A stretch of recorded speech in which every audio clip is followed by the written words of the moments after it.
Friends, welcome to Madras Anitha's kitchen. இன்னைக்கு நான் உங்களுக்கு குண்டு குண்டு சூப்பரான குலாப் ஜாமுன் எப்படி செய்யறதுன்னு சொல்லி தரேன். அதுவும் நான் இன்னைக்கு MTR குலாப் ஜாமுன் மிக்ஸ்ல எப்படி குலாப் ஜாமுன் பண்றதுன்னு நான் உங்களுக்கு சொல்லி தர போறேன். இன்னும் கொஞ்சம் நாள்ல தீபாவளி வர வரப்போகுது. எல்லார் வீட்லயும் எந்த ஸ்வீட் பண்றாங்களோ இல்லையாங்க, கண்டிப்பா இந்த குலாப் ஜாமுன் பண்ணுவாங்க. ஏன்னா இது இன்ஸ்டன்டா மிக்ஸ் கிடைக்கும். அந்த மிக்ஸை வச்சு நம்ம ஈஸியா பண்ணிடலாம். அதுலயும் ரெடி மிக்ஸ்ல வந்து நிறைய பேருக்கு வெடிப்பு வரும். அந்த வெடிப்புலாம் வராம எப்படி நம்ம குலாப் ஜாமுன் பண்ணலான்னு நான் இன்னைக்கு உங்களுக்கு சொல்லித்தரேன். வாங்க எப்படி செய்யறதுன்னு பார்க்கலாம். ஃபர்ஸ்ட் நம்ம 600 கிராம் சர்க்கரை, அப்புறம் 600 ml தண்ணி, இது ரெண்டும் எடுத்துக்கலாம். சக்கரை பாகு ரெடி பண்ணிக்கலாம். அதுக்கு ஒரு பாத்திரத்துல ஃபர்ஸ்ட் சக்கரை சேர்த்துக்கலாம். அப்புறம் அதுக்கு ஈக்குவலான தண்ணியும் சேர்த்துக்கலாம். சர்க்கரையும் தண்ணியும் ஈக்குவலான அமௌண்ட்ல சேர்க்கணுங்க. அப்பதான் நமக்கு பெர்ஃபெக்டான சக்கரை பாகு கிடைக்கும். இப்ப நம்ம நல்லா மிக்ஸ் பண்ணி இந்த சர்க்கரைய நல்லா கரைச்சிடலாம் அந்த தண்ணியோட. இப்ப நம்ம க்ளோஸ் பண்ணி நல்லா கொதிக்க வைக்கலாம். பாருங்க, கலர் நல்லா சேஞ்ச் ஆயிருக்கு. இப்ப நம்ம இதுல ஒரு பிஞ்ச் அளவுக்கு குங்குமப்பூ சேர்த்துக்கலாம். சேர்த்துட்டு நல்லா மிக்ஸ் பண்ணிக்கலாம். மிக்ஸ் பண்ணிட்டு நல்லா கொதிக்க வைக்கலாங்க. பாருங்க, நல்லா கொதிக்குது. இப்ப நம்ம இதுல வந்து 1 டீஸ்பூனுக்கு ஏலக்காய் பொடி சேர்த்துக்கலாம். ஏலக்காய் பொடி சேர்த்துட்ட உடனே நல்லா சூப்பர் ஸ்மெல் வருது. நல்லா மிக்ஸ் பண்ணிக்கலாம். இப்ப நம்ம கொஞ்சமா எலுமிச்சை பழச்சாறு சேர்த்துக்கலாம்.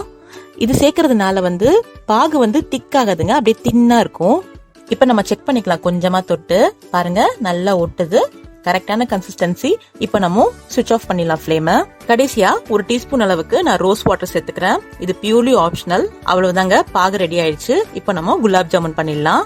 இப்ப நான் ஒரு பவுல்ல ஒரு பேக்கெட் ஃபுல்லா MTR gulab jamun mix add பண்ணிக்கிறேன். ஆட் பண்ணிட்டு அதுல இருக்கிற கட்டி எல்லாம் வந்து நம்ம எடுத்துடலாம். நல்லா இந்த மாதிரி மிக்ஸ் பண்ணிட்டு குட்டி குட்டி கட்டிகள் இருக்கும், அதெல்லாம் நம்ம இந்த மாதிரி மிக்ஸ் பண்ணி எடுத்துடலாம். அப்புறம் நம்ம கொஞ்சம் கொஞ்சமா தண்ணி சேர்த்து நம்ம மிக்ஸ் பண்ணிக்கலாம். மொத்தமாவே 1/4 கப் தண்ணி சேர்த்து நம்மளுக்கு இந்த மாவு பிசைஞ்சிடலாம்.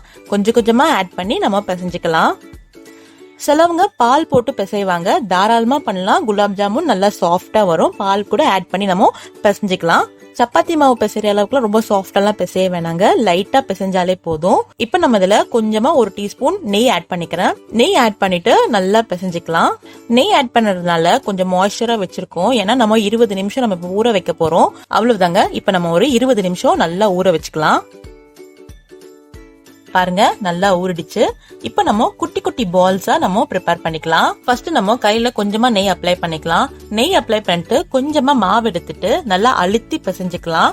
மாவை நல்லா அழுத்தி ரோல் பண்ணுங்க. அப்பதான் நம்மளுக்கு எந்த ஒரு கிராக்கும் வராது.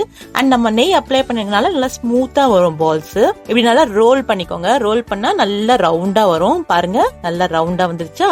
இப்ப நம்ம இதை எடுத்து தனியா பிளேட்ல எடுத்து வச்சுக்கலாம். இந்த மாதிரி நம்ம எல்லா பால்ஸையும் நல்லா அழுத்தி பிசையணுங்க. அழுத்தி பிசைஞ்சாதான் நம்மளுக்கு கிராக் வராது. ஸ்லோவா அழுத்தி ரோல் பண்ணி பிசைஞ்சு தனியா எடுத்து வச்சுக்கோங்க.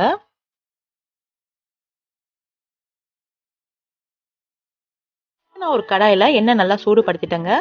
இப்போ மீடியம் ஃப்ளேம்ல வச்சுக்கிறேன். மீடியம் ஃப்ளேம்ல ஃபர்ஸ்ட் நம்ம பால்ஸ் எல்லாம் போட்டுடலாம். ஒன்னு ஒன்னா ஸ்லோவா போட்டுக்கோங்க. பால்ஸ் போட்ட உடனே நீங்க வந்து ஃப்ளேமை லோ ஆக்கிடுங்க. ஏன்னா நம்ம இந்த குலாப் ஜாமுன் வந்து லோ ஃப்ளேம்ல தாங்க வறுக்கணும், ஸ்லோவா வறுக்கணும்.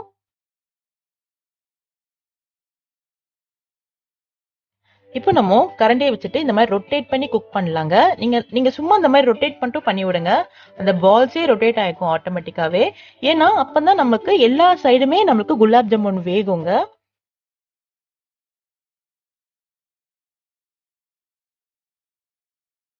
லோ ஃப்ளேம்ல வச்சு நம்ம நல்லா வேக வைக்கணுங்க. அதுலயே நல்லா வெந்துரும். கொஞ்சம் லேட் ஆகும் தான், பொறுமையா தான் வேகும். இந்த மாதிரி பிரவுன் கலர் ஆகுற வரைக்கும் நம்ம பொறுமையா நம்ம இந்த மாதிரி ரொட்டேட் பண்ணியே நம்ம வறுத்து எடுத்துக்கலாம். பாருங்க, கலர் நல்லா சேஞ்ச் ஆயிடுச்சு. இப்ப நம்ம ஒரு பிளேட்ல டிரான்ஸ்ஃபர் பண்ணிக்கலாம். இந்த மாதிரி நம்ம எல்லா குலாப் ஜாமுனும் ஃப்ரை பண்ணி எடுத்துக்கலாம். இப்போ நம்ம சக்கரை பாகுல சேர்த்துக்கலாம். முக்கியமான விஷயம் என்னன்னா, பாகுல சேர்க்கும் போது சக்கரை பாகு கொஞ்சம் நல்லா சூடா இருக்கணும். ரொம்ப சூடா இருக்க கூடாதுங்க, லைட்டா சூடா இருந்தா போதும். அந்த சூட்லயே வந்து அது ஊறிடுங்க சீக்கிரமா. நல்லா மிக்ஸ் பண்ணிட்டு ஒரு 2ல இருந்து 3 மணி நேரத்துக்கு நல்லா ஊற வச்சுக்கலாம். இப்ப பாருங்க, குலாப் ஜாமுன் நல்லா ஊறிடுச்சு. சூப்பர் பெர்ஃபெக்ட் குலாப் ஜாமுன் ரெடிங்க. வாவ், பாக்குறதுக்கே ரொம்ப சூப்பரா இருக்கு. சாப்பிடணும் போல தோணும். இதே மாதிரி நீங்க ட்ரை பண்ணீங்கன்னா கண்டிப்பா நல்லா சாஃப்டான குலாப் ஜாமுன் நம்ம ரெடிமேட் மிக்ஸ்லயே வருங்க. எல்லாரும் கண்டிப்பா ட்ரை பண்ணி பாருங்க. ட்ரை பண்ணி பார்த்துட்டு உங்களுக்கு எப்படி வந்திருக்குன்னு எனக்கு கமெண்ட் பாக்ஸ்ல ஷேர் பண்ணுங்க. Thank you so much.